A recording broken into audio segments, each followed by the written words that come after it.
Chapter 18. The Art of the Open Heart. Shruti demanded we go into the forest, where she spoke of a hidden trail. She told me to bring the Shruti box, as she expressed we needed to leave now. When we found the trail in the woods, it was nothing special other than a natural view, and so I played her Shruti box, where the resonance and vibration grew. Then came a woman named Pam, who had heard the tune. After only a few minutes, an older woman appeared. We were at the entrance to the trail beside a cliff, and this old woman looked quite frail. "This must be the trail," said the old woman. I stopped the instrument as the old woman and I shared a few words. Without a clue as to where this trail would lead, I told the old woman, "Be careful." As she passed by, there were about 8 stone steps in a row, then a sharp left, otherwise an open cliff down below. The woman took to the stone steps, but her momentum forced her to speed up. Then a moment later, I was in shock as the old woman kept moving ahead, over the cliff, and tumbled off. Without a mental thought, I jumped to my feet and ran after her. Barefoot and hyper-aware, I leapt down the cliff and caught her. She was mangled with blood running out of her chin, shoulder, ear, mouth, and nose. The old woman was in shock as she had tumbled far below. After taking off my shirt, I stopped the blood before I moved underneath her. There my hands would act as pads for her feet as she began to crawl back upwards. It took us about 30 minutes to get back up to the trail, where the woman was led to a camp with medical supplies. And just after all this had happened, a heavy rain fell when the woman looked into my eyes. "If you weren't there to save me, I would have died," she said. After that, Shruti led us back to the mother's house, but I couldn't believe how she knew that this woman would fall. Shruti was aware of future incidences in our world, and even in the most confusing and complex situations, I knew I would forever trust her. Every time I looked into Shruti's eyes, I became rather curious about time. Her eyes were like a deep ocean, and the deeper I looked, the more everything became aligned. With the past behind us, the future still felt complex. Time could only count in this moment, yet it was leading us somewhere next. The Earth Woman brought us into her home, beyond her tomb, with a mindful pace. Her spirit moved slowly as she held my palm, where she led us upon a silent walk through various levels of her dwelling place. For I was a mere visitor here, but the Earth Woman was in tune with the spirit of Earth and beyond. She was intimately connected to the Creator, and when I looked to her, she embodied the Great Mother. Before we can imagine a better world, we must first understand what it means to be of service. I wish for you to meet the sisters of the Mission of Charity who have followed my example after I left," said the Earth Woman. Her spiritual home was in the heart of the major city, the same place from which I wanted to run because of the noise, the chaos, and the never-ending poverty. But here in her home, beside her tomb, I felt peace and ease. As the sun rose, the Sisters of Charity awoke wearing the white and blue patterned robes.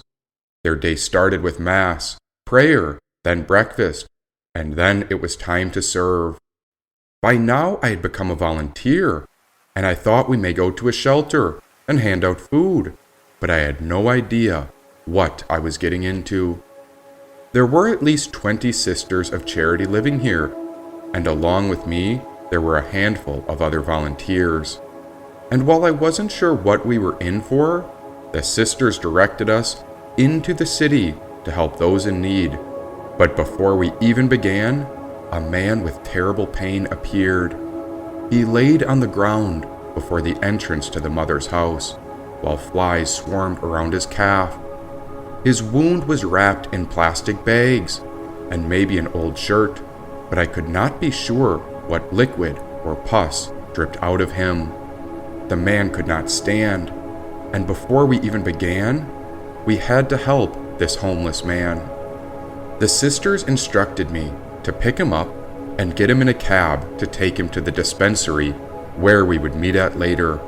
And so we summoned a taxi while I helped the man upon his good foot as I led him upon my shoulder when a group of other men in need appeared. More men with pain, and we weren't even more than 10 steps out of the mother's house.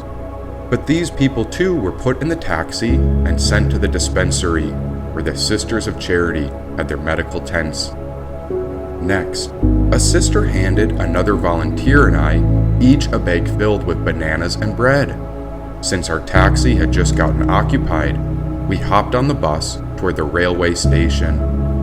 This other volunteer was a nurse, and I didn't have a clue what we were doing, as this was nothing I'd been used to on the path of fruition. Now at the train station, she told me, "Start looking." "Look for what?" I asked the nurse. "Since there are so many people and suffering, we only have enough bread and bananas for my patients and the people who are closest to dying," said the nurse. "Patients? But we were out in the city streets, and there were no walls or hospital rooms." And so I followed behind her, where we met her first patient that she called Dada, who was going blind. The poor man was a hard worker, but without sight, he'd have no way to make money and fix shoes to stay alive. The nurse gave him bread and a banana when he smiled and pointed to his wife. She was also losing her sight, while the man wore a pair of glasses as he fixed a broken sandal on the side of the street, and so we continued onward to the next patient. Before we got there, men, women, and children gazed at our bag of food and raised their hands. "We don't have enough for everyone. We have to give it to my patients and anyone who looks like they may be close to death. If they look like they're dying, I'll call the sisters and we'll make sure we get them to the station in Kaligat. We've got the most supplies there, and it's our best option to revive them. Otherwise, the dispensary is closest, and so if anyone is wounded or needs immediate medical attention, we can get them there. But we're only open in the mornings because there's not enough of us to support everyone here," said the nurse. Half a block down, there was a man with no legs who smiled when he saw the nurse and I. "Here's one of my patients, and he's a hard worker too. Give him 2 bananas and 1 bread," she said. Again we were off, as we darted between cars, dogs, bikes, buses, and crowds of people while we were still a few blocks away from the heart of the train station. We've got to check in on the drug addicts, and it's my least favorite place. They know what they're doing is hurting them, but who else is going to help if we don't offer them grace, she said. When we got to the drug addicts, their suspicious eyes were alerted by our bags at once. They checked to make sure the coast was clear before they came closer to us. It wasn't food they wanted, but they were in search of medical attention. As they separated their loose bandages, they revealed open and exposed wounds from past drug injections. The first man's wound on his arm was open and raw. From his elbow to his wrist, there was a bright pink patch of flesh exposed under his skin. Never had I seen the entire top of a forearm exposed and open. Then the second man, who could have been 13, hobbled over, for he was thin and weak. This younger boy had an open wound the size of a golf ball in the bottom right side of his foot. "These infections happen when they shoot up," said the nurse. "With what?" She shook her head. "I don't know, but I think it's an orange liquid. Shame on both of you." Now she whispered to me, "We'll treat them, but chances are they just keep using like so many other addicts. Meet us at the dispensary. The sisters have the medicine," she told them. As we continued to make our rounds, We had yet to even get to the train station, and there we passed a dog who looked like it was on its last day when the nurse paused. "I just wish it would die. I was here last year, and he looked the exact same," she said. Onward and around, we wove through masses of people until we found a sleeping man with white lips. As he laid outside on the ground, he'd grown so terribly thin that I saw the outline of the bones in his hips. He needs to go to the dispensary, but I'm not sure if he can walk. We'll come back for him if we get a wheelchair, but we must continue on. Leave him bread and bananas. Once we got inside the train station, we found the overcrowded facility packed with humble people, many of whom were suffering on all sides. This required a special gaze to compare suffering, because as soon as we stopped to distribute bread and bananas, groups of people would reach for us at the food they so desperately required. We saw individuals and families. We saw women alone, but the most intense were the abandoned men. One man appeared semi-paralyzed, but it was only because he had gotten so thin that I don't think he could roll from side to side. With bread and bananas, I gave him the water from my bottle, but again, we had to keep going because we had still not found all of the nurse's patients. Be aware of him, he's crazy. We helped him before, but he demanded more, and so he ran out to our dispensary and started slashing himself while he bled out, said the nurse, pointing at a man. Down each train dock, we proceeded to give out bread and bananas until we found a tired man at the very end. Asleep on the bench, we saw how flies swarmed a plastic bag that concealed a badly infected foot, which was in desperate need of a mend. We gave him food and asked to see his wound, but as he unwrapped the plastic bag, which was a makeshift bandage, the smell was too strong. The toes could have fallen off, or they were in the process of decay, and if we didn't help soon, we feared the rest of his leg would get infected. We went for a wheelchair, but the police gave us a look as if to wonder, "Silly Christians." But I wanted to say, why would you define me with a label when I am a human man, no different than anyone? And why don't you help them? But we knew the answer. There were too many people suffering, and the police had seen this every day. But it seemed that the bravest of all of them were the Sisters of Charity. When we got back to the man, we wheeled him a few blocks on dirt roads to where the medical dispensary was located. When we arrived, I first noticed other young volunteers with surgical instruments. Was this man a doctor? No, he was a college student with a gap year from school. And so I watched him as he carefully removed maggots from inside of a man's wounded calf. The wound was the size of a normal human hand, completely open, and all sorts of maggots had made his leg their home.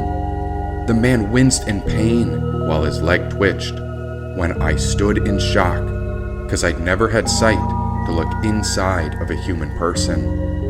That wound dripped with liquid, but I wondered, where was the blood? His leg seemed to have been open for so long. That's when I realized that this was the man we first found outside of the mother's home and mission. A sister handed me a razor blade and instructed me to shave the patient's beards away. She said, "Hold up the mirror before and after so they can see their refreshed face." With soap, water, and used razor blades, I cut away the old versions of them to reveal their face. Some men smiled, some men didn't speak, and although this wasn't a time of joy, I did my very best to do it all joyfully. The smells, the sounds, and the trembling patience is something words will never explain. I did not realize how a thumb could turn black, or how that man's foot could disintegrate just that way. Sister, how do you do this work for free? Most of the world would seek some sort of reward or fee. My reward is in the work, and that is why I choose to serve the suffering and the poor. There within every person I help, I do not see an unfamiliar face, but I meet them again and again as I feel that I'm meeting Jesus our Lord, she said. The scale of relative pain was reflected in the middle of starvation to hunger, open wounds to closed wounds, and none of this fazed any of the sisters. Oh, how would this man's leg survive? If it was me, I would beg to die. But the sisters explained that they had cured so many people and they had seen miracles. One sister said, when she prays, she never has a single ask to God. No matter if they run out of supplies or find themselves without volunteers, she said, I cannot explain it, but whenever we need something, God always delivers. Why, just yesterday, I was curious if we'd need the help of another young man, and here you are. You appeared. Soon after that morning ended, when all those in need were given the proper treatment before they were taken away, after there was no transportation left, our only way back to the mother's house was in the back of the ambulance where we all prayed. We prayed for peace, for love, for compassion, for harmony, for the sick and the world suffering. We prayed to Jesus, the Father and the Mother. We prayed to Ave Maria, and we prayed for the poor. Then when we arrived at the mother's house, they said, will you come back and help again tomorrow? How could I refuse? And so I came right back. But this time they sent me to the center, which was called Kali Ghat. This was beside a Hindu temple, and the inside of the safe haven was lined with simple beds in two directions. On one side was men, and the other side was women. When I arrived there, first we had to sort through all the laundry that had just gotten cleaned, and so we draped the countless patients' outfits on the rooftop ceiling. We peered over the nearby temple when the sun scorched from above while sweat poured out. My body dripped, but mere effort of putting sheets out to dry wouldn't cure the sick, and so I tended to the 50 or 60 men that waited on various benches and beds. From young to old, from paralyzed to broken hips, the sisters and us volunteers would provide for all their needs, which started by getting everyone a drink. Now it might sound simple, but I didn't speak their language. Many of these men were old, some with missing fingers as they could barely hold up the cup. Then one man collapsed, and so it was urgent that I helped him up. Another man begged to use the bathroom, while another winced in pain. There was so much suffering, and there was not a spare moment for anyone to instruct me or explain. Some of the sickness was mental, while other men were bedridden. And then I peered into the other room and saw the side of the safe haven was packed to the brim with sick women. Then came a moment which I didn't expect. In that brief gap, I felt tears well up under my eyes when there was not a word I could speak. At least no one could tell the difference between my tears and the dripping sweat on my forehead. Who were these people? They were not demon heads or some enemy, but rather they were our brothers and sisters, our mothers and fathers. And with suffering so immense, the only people brave enough to care for them was the mission of the Charity Sisters. Next, a patient alerted me in English as he called me over. And when I got to his bedside, there were metal rods that protruded out from his leg, which revealed he could have been hit by a car or fallen over. He asked me why I came to his city, to which I replied, I am out looking for my great teacher. The man said he was a Jain, and he shared a bit of wisdom with his favorite mantra. In here, it didn't matter who was Buddhist, Christian, Hindu, Muslim, or atheist, but rather we were all living, breathing humans. As I spoke to the man, another young fellow wheeled himself over, and he pointed to the bed when I got out of his way, only to realize neither of his legs worked. He needed me to pick him up and place him in bed. Then the other man who spoke English said, He's asking you to straighten out both of his legs." After that, they requested a quick refill of their water bottles as another bedridden man began to motion for me. I had no idea what he was saying until he gestured that he needed to pee. Every second we were met with another need, and then someone would fall out from their seat. Someone would stand and lose their balance, while someone else struggled with their breath. "Move that wheelchair," said a man. "To where?" "We store them where the dead bodies go," he said. My body froze, because the other helpers were off and away. But of course the patients were all well aware where the dead bodies laid, and so they pointed the way. Wheeling the empty wheelchair, I realized that not everyone here would survive. Take a moment to imagine how you wish to leave this world. Now take a moment to picture this being the place you die. If I was dying here, I know I would not be so kind or calm. Why, if I was hurt and brought here, I would weep. I would beg for my father and mother, and I would scream. Before I could process any of it, it was time for lunch. And so the sisters and other women had spent the entire morning in the kitchen so they could feed everyone. Fish, rice, and potatoes was scooped onto the plates. "You'll need to feed him," said the sister as she pointed to a man with an uncoordinated body and puzzled face. First, the bones in the fish meat were removed when I prayed I had gotten all of them out. Then, to my surprise, the patient beside this man smacked him. I did not understand, and maybe he was upset his food had yet to come. The man pointed at me and shouted, "We call him the mafia boss," said the sister. Spoonful after spoonful, the man's mouth would reach for the utensil in my hand. Some bites were better than others, while I used my other arm to block the mafia man's hand. He continued to reach, and he instructed me to leave. Another spoonful would scoop food, while this old man leaned forward, and although I couldn't cure his pain, at least he was no longer hungry. Some of the sisters had been here for months, others had been here for years, and although I'd only been here for days, it felt as if time had stood still or disappeared.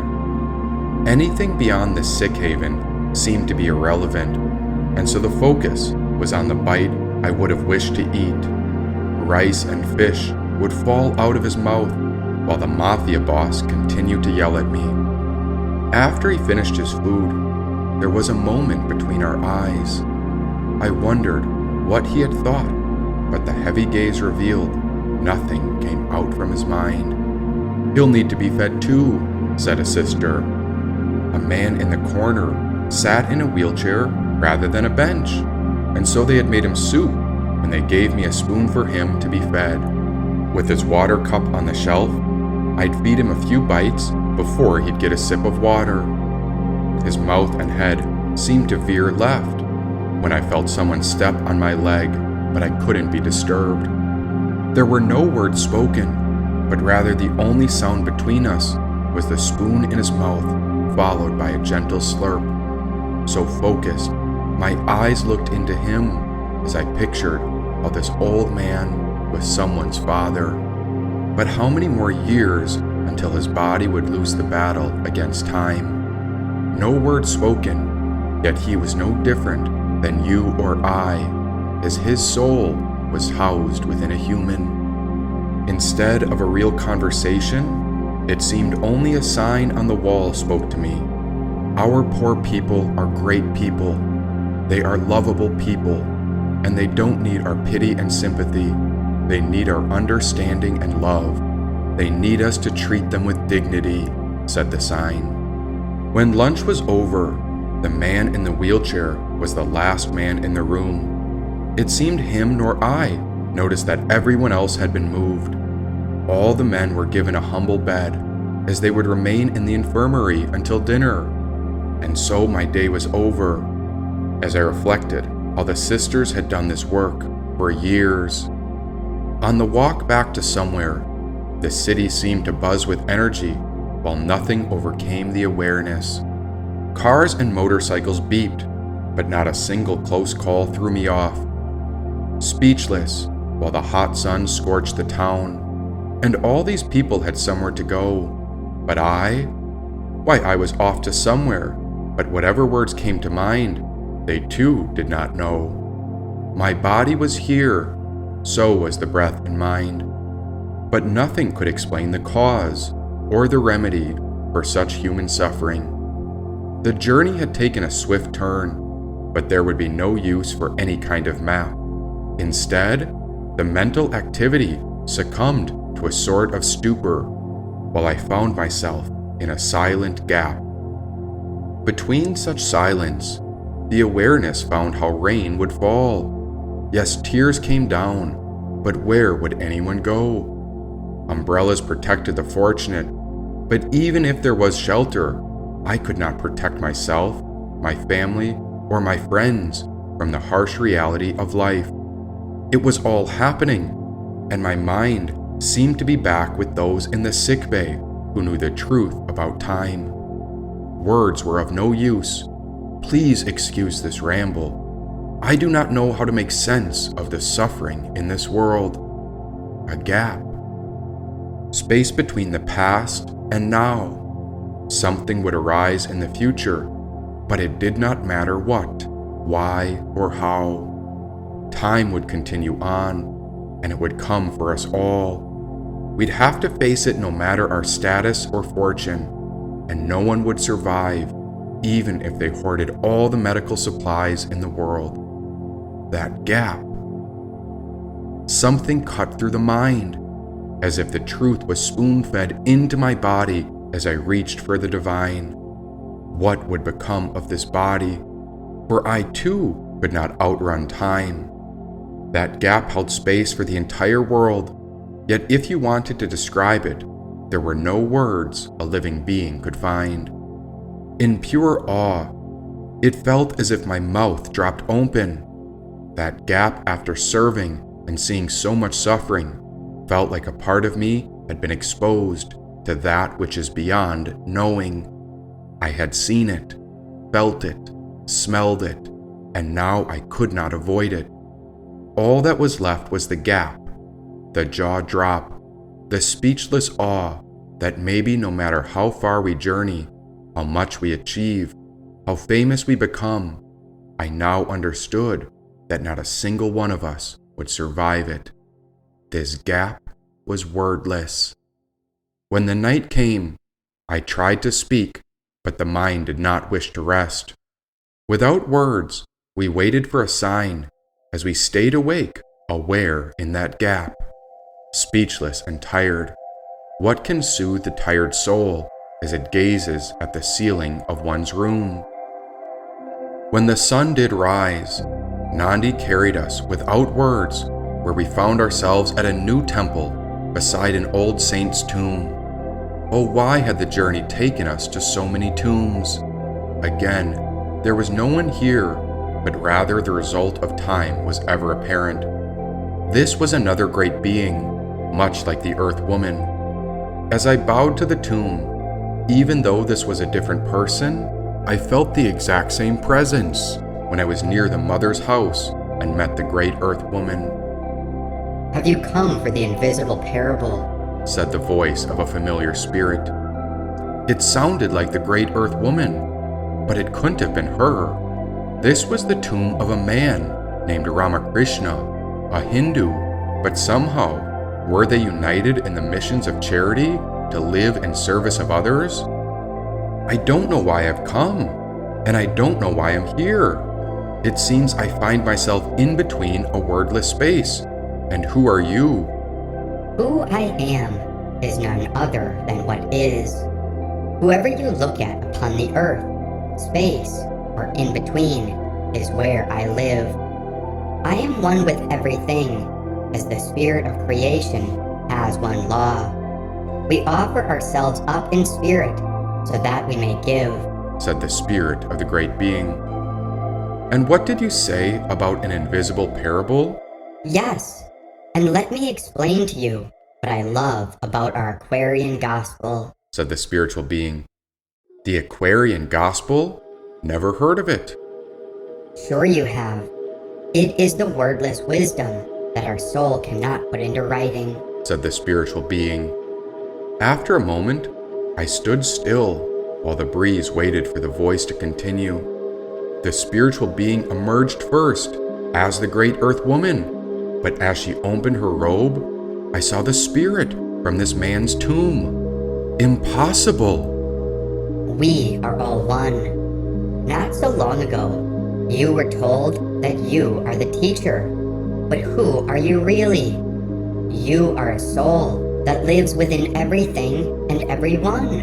And so then, every single person and every experience is your teacher and teaching. As I once assumed the form as the great earth woman, so the one named Ramakrishna shared a similar mission of selfless charity, of service through giving. When we get rid of the body, we are not different than one another. When we examine the soul within the body, we are not different from one another. Wherever you look, you will find your sisters and brothers, your mother and father, said the spiritual being. With that, reached inside himself to reveal a scroll that was once hidden, and as it was opened, I heard the spiritual whisper of all I'd ever done, both good and bad. It seemed as if not only my actions had been recorded upon the scroll, but also my words, my thoughts, and my deepest intentions. Why, as it unrolled, it seemed as if everything I tried to hide from had been written. Oh, put that away. I felt such shame because the spiritual beings could see all my faults and flaws. But instead of a harsh judgment, this being smiled and rubbed my head with loving grace. How can you know my faults? How could you record everything I think? I am aware of everything everyone has ever done, thought, or imagined, and that is how I'm aware of every deed that can be called our karmic predicaments. Yet I do not judge anyone. I am here to give, like the universe, and so I offer love, so there is no need to be hostile. Let me explain how I can love everything so deeply, as I will reveal our Aquarian gospel. The spiritual being. What do you mean? Can you imagine how a glass of lemonade comes to fruition? First, we find a few lemons that get squished in the process, and what comes out is a sweet nectar for our nourishment. Life is also a process which squeezes us, and it's all for the pure juice. So fruition is like a spiritual process that is happening to all of you. As you get squeezed, many things will happen. Some people get angry, some lie, some get aggressive, but I do not judge them. Time is the big squeeze, and so that is why the spirit of our universe feels such deep love for everyone, said the great being. You mean it's all like a spiritual production process? There is a sort of production within life upon the earth. We enter into the big squeeze the moment after we take birth. Here each fruit and each life is called to ripen because we hold the nectar. Not only do we produce something from ourselves, but in time, we also have a choice to offer up our seeds. This is the great work which is ours to do, but we must not seek any rewards. When we are wise, we give away what we have as an offering, as a sacrifice, because life is a big squeeze, and it's far bigger than a single one of us. The entire earth is undergoing a lot of pressure, and while it feels like everything might burst, these are all signs of a new birth. It is time to let go of what no longer serves us, and as you said it best, it is time for all to come to fruition. The reason I love our Aquarian gospel so much is because of the sweet nectar that comes from it, said the spiritual being. Who was this great being? Was it not the teacher within and around us? Since I could not pinpoint one specific identity to mind, I could only assign him as the teacher of pure love. Here I was, stuck in a body upon the earth, left to appreciate the light so bright. But beside me, I found a broken egg that had fallen from a tree. Oh, why are we trapped in the land of the dying, where life has no choice but to pass on? And what will become of me? We call it the process of life, so there's nothing to fear once you die. Rather, the moment which you are so afraid of is the moment your soul will come to fly. The spiritual being. Really? Tell me, how do you believe in God? Asked the spiritual being. I don't know what to say about God with words, because how can I confine God with an idea or a name? Then again, every so often, I wake up and remember that the evidence of God lives in everything and everyone. But how can I even know God when I've worn the demon head? What demon head? It must have disappeared in your charity and service. Did you know that our lower nature dissolves in an instant when our belief is pure and sincere?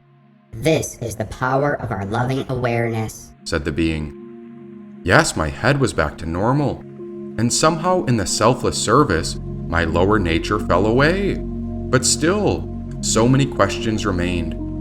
But who is God really? Some think God has left us, but you said it yourself, so why don't you examine where God really is and what God has done? God is the source of life within that egg that offered itself up to be eaten. Eat my body and drink my blood. This is what Jesus said, as he was God's offering. Everything you feast upon is God giving nourishment to you, and so the nature of God is pure love. God is the hunted and the hunter.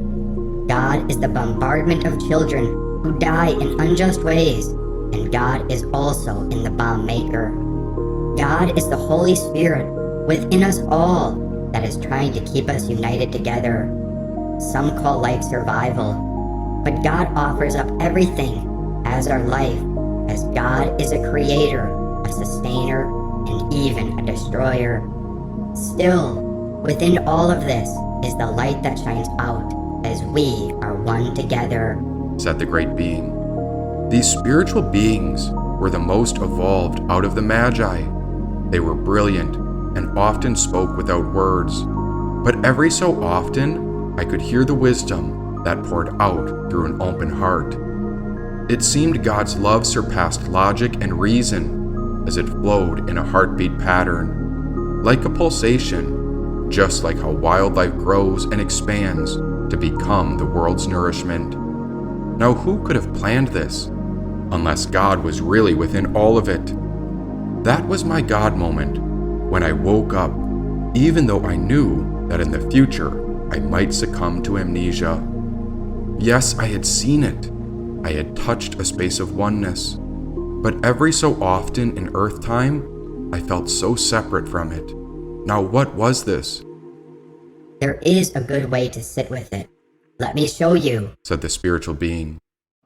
As the sun went down, the light was no longer in view, but rather, this time we looked past the darkness to the stars, where we saw the infinite cosmos bring forth the truth. Welcome to the observatory. God is the miracle within time that offers itself away endlessly. God rises within you, me, and everything else too. God is, always will be, has been, because God goes beyond time to reveal the precious nature within all of you, it said. The spiritual eyes gazed upon me as I knew it had the scroll of time, and so I felt all the places in myself where I was guilty. Why, they had a list of my faults that could have been underlined, bolded, or written with malice and hatred, yet it was I who had done all of it. The more I felt the surge of tension, the more I feared that in this world of time, I may regrow yet another demon head. Ah, well, look at this rage, said the spiritual being. When my eyes met the spirit, in an instant I let go of the past. I wish I never had a bad thought. I wish I was never angry or upset. Shall I teach you how to do away with it? said the spiritual being. Yes, please.